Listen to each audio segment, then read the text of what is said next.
At some point I was at a friend's house and we ended up browsing lists of fantasy books.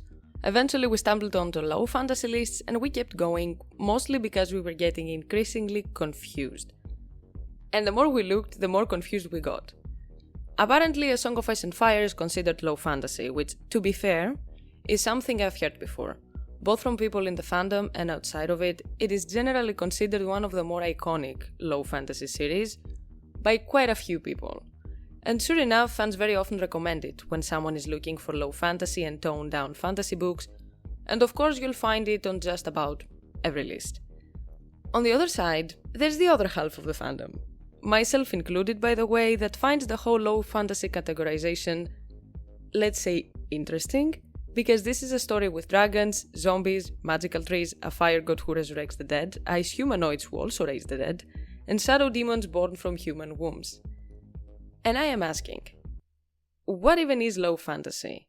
And I am serious, pause the video and leave in a comment your definition of low fantasy. Low fantasy is a subgenre of fantasy fiction in which magical events intrude on an otherwise normal world.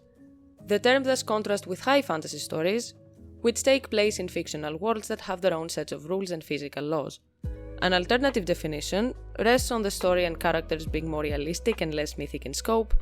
Another definition says low fantasy is when magic exists and is seen to some extent or another, but the story revolves around less magical characters and the stakes are not the survival of the world.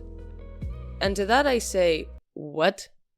Everything from A Song of Ice and Fire and The Name of the Wind to Twilight, Mary Poppins and Harry Potter is considered low fantasy, which is an absolutely insane selection of stories to group together.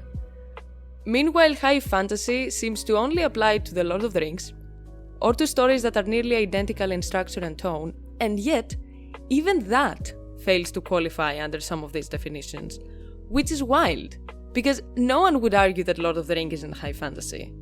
By the first definition, Harry Potter is also low fantasy. It's set in the modern day real world, and apart from wizards, most people don't know magic even exists. But that makes zero sense. Again, no one would seriously recommend Harry Potter when asked for a low fantasy book. In Harry Potter, magic is everywhere. We are literally in a wizarding school, learning spells, brewing potions, and watching a chosen one fight a dark lord who achieved near immortality through soul-splitting death magic. What we are not doing is following some random muggle who occasionally sees weird things and gets involved with the magical world but has no access to it. That arguably would be closer to low fantasy. On the other hand, a series with much less structured magic, where many of the characters can't cast spells or wield overt magical powers, A Song of Ice and Fire, is not low fantasy, since it is not set in the real world. Planetos is a fully fictional planet in a fictional universe. It has different continents, cultures, history, and yes, different rules of nature, laws that include magic. If we look at the last definition, low fantasy is where magic exists, but the story revolves around less magical characters, and the stakes are not the survival of the world, A Song of Ice and Fire again fails to qualify. Yes, the characters are more grounded, flawed, and deeply human. That's part of what makes the series so compelling. The 5 main POV characters were very deliberately chosen: a crippled orphan boy, a child bride who was sold, a traumatized tomboy noble girl, a dwarf reviled by society, and a bastard of uncertain parentage. These are not the standard high fantasy heroes.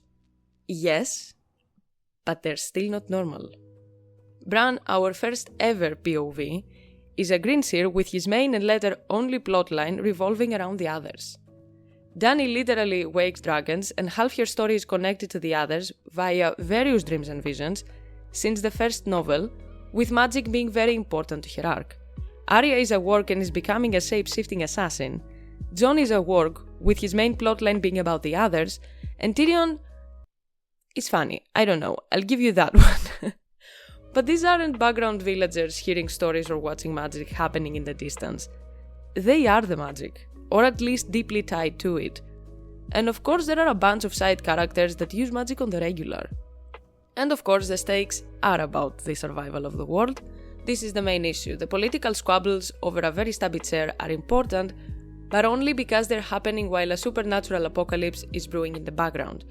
That's the point. As GeorgeRRMartin himself said, You know, one of the dynamics I started with there was the sense of people being so consumed by their petty struggles for power within the Seven Kingdoms, within King's Landing, who's going to be king, who's going to be on the small council, who's going to determine the policies, that they're blind to the much greater and more dangerous threats that are happening far away on the periphery of their kingdoms. So we do not really have low-stakes or mundane characters. An alternative definition rests on the story and characters being more realistic and less mythic in scope. And that, to me, is the weirdest of the definitions, because it just doesn't make sense. Fantasy is a genre of speculative fiction that involves supernatural or magical elements, often including imaginary places and creatures. So if the whole point of fantasy is that it's set in a world not governed by real-world logic or rules, why are we suddenly deciding that depending on how realistic the characters feel, the genre classification changes? Shouldn't the label high or low fantasy be based on the amount and presence of magic and supernatural elements instead of the tone of the story? If a character wakes dragons from stone, walks unburned out of a pyre, or sees the past through a tree, or can possess animals and people with their mind, does it really matter if that character is also realistically traumatized, has complex emotions and makes mistakes? Similarly, whether something is gritty and more brutal still doesn't matter in the whole low versus high fantasy discourse. There are already definitions and subgenres that deal with tone.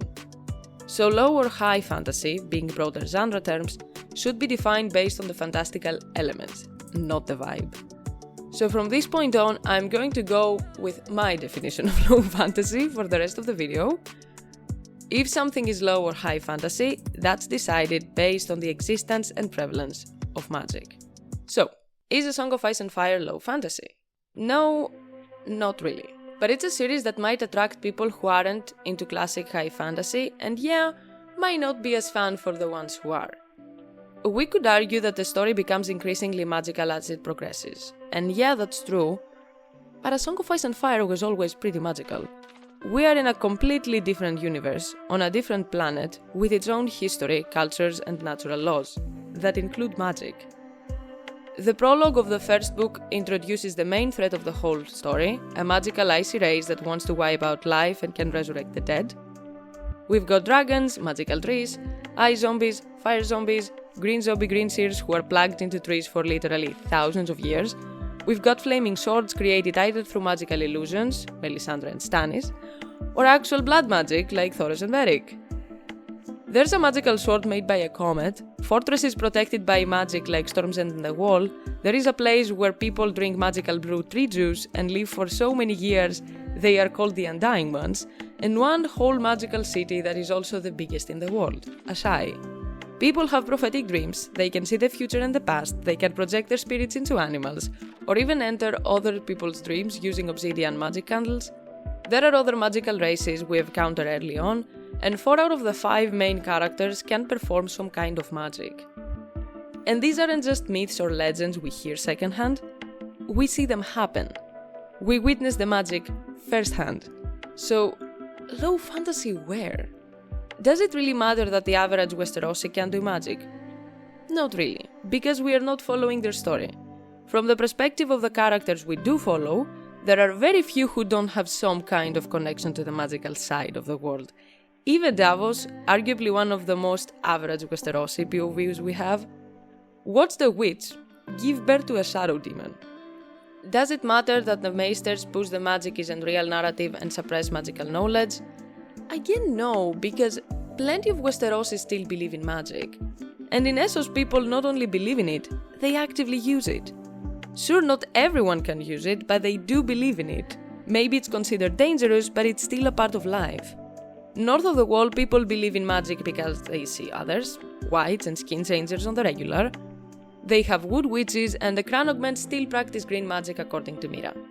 Even in the more rational parts of Westeros, belief in magic is still around, at least on some level. People in the Westerlands used to visit Maggie the Frog to get their fortunes told by her leaking their blood. And Cersei's entire arc is shaped by such a prophecy from her childhood, and she also has one of the not very magical storylines. And this is without even taking into account a magical empire that existed less than 500 years before the current timeline, among a bunch of other things. So yeah, like this whole idea that A Song of Ice and Fire is low fantasy just because the average farmer can shoot fireballs or something doesn't really hold up. But why am I even talking about this? Honestly, it's a useless conversation. I mean, yes, yes it is. This video is mostly just a collection of sour thoughts and the kind of conversations and rants you have with a friend while drinking. But I really wanted to make it because even though it might seem like a sis, it's not that deep kind of video, thinking about all this made me realize something. A lot of the central characters and many of the major thematic elements of the story are often brushed off as boring or even worse, pointless. You see people complaining about their existence like who cares about that plot lines and oh this is actually not that important. And I'm not saying oh my favorite character is underrated, like it's fine, you don't have to like them. But it's weird how often as a fandom we'll spend hours analyzing every minuscule cryptic detail of minor political drama, stuff we mostly already have answers for, and argue over how every political scheme might end and how George can't finish them all. Even though realistically, most of them, apart from the ones that aren't just petty lore drama like what's happening in Slaver's Bay, which probably will reach some sort of conclusion, maybe kick off a bigger slave uprising even without Daenerys backing it or something of that nature, most of the ones tied to the current court will probably just get dropped or end very abruptly, quickly and violently. And yeah, maybe even anticlimactically for some fans, only for new ones to be reintroduced and some of the older ones getting some sort of resolution once the bigger stuff is dealt with. Because the future crises we know are coming, literal life or death stuff for everyone, are obviously going to push those smaller plots aside. But we keep brushing that off, we keep skipping over the actual core of the story.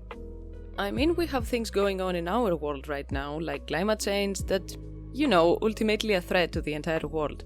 But people are using it as a political football instead of, You'd think everybody would get together. This is something that can wipe out possibly the human race. So I wanted to do an analog, not specifically to the modern day thing, but as a general thing with the structure of the books.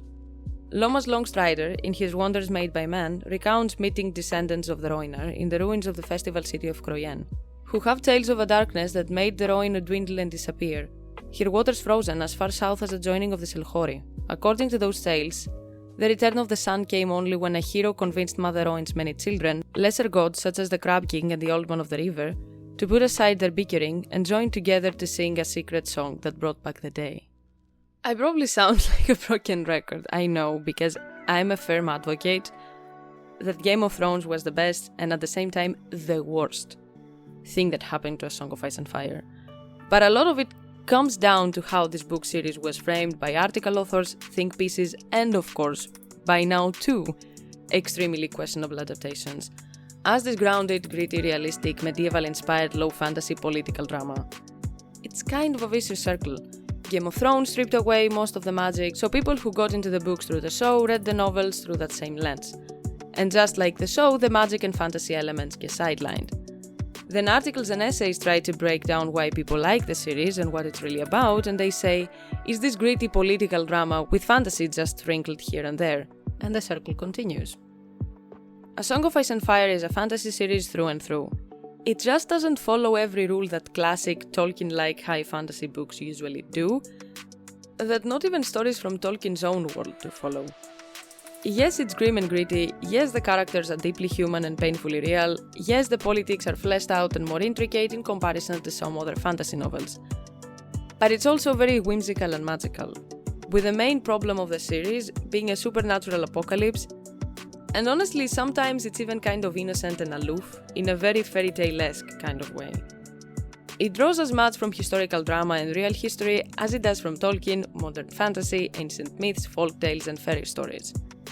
Not every character is a part of a political drama or tied to the next one, and not every storyline is realistic, and they do not have to be. At its core, A Song of Ice and Fire is very much fantasy that explores human relationships, generational trauma, existential threats, philosophical questions, and societal issues. These are deeply human concerns, which is why people tend to label it as low fantasy. But the realism, the grit, the political intrigue, it's how those themes are delivered, not what the story is built on. On their own, they wouldn't carry the story nearly as well. In that sense, A Song of Ice and Fire is actually very similar to sci-fi. It tells us that our choices matter, that the future isn't just something to be endured, but something to be shaped. It pushes the boundaries of human potential and ethical responsibility. Only it does it through magic and the past, not technology and the future. Science fiction is a way of reflecting on our own world, by positing something completely alternative. It tries to get us to rethink what we know and understand. And this is what A Song of Ice and Fire and other fantasy works also do. If you're someone who loves historical fiction with political drama, or got introduced to the universe via the shows and haven't read the books, give them a shot. You might love them, you might not, but don't expect a low fantasy series. And if you have read the books and consider it low fantasy, how?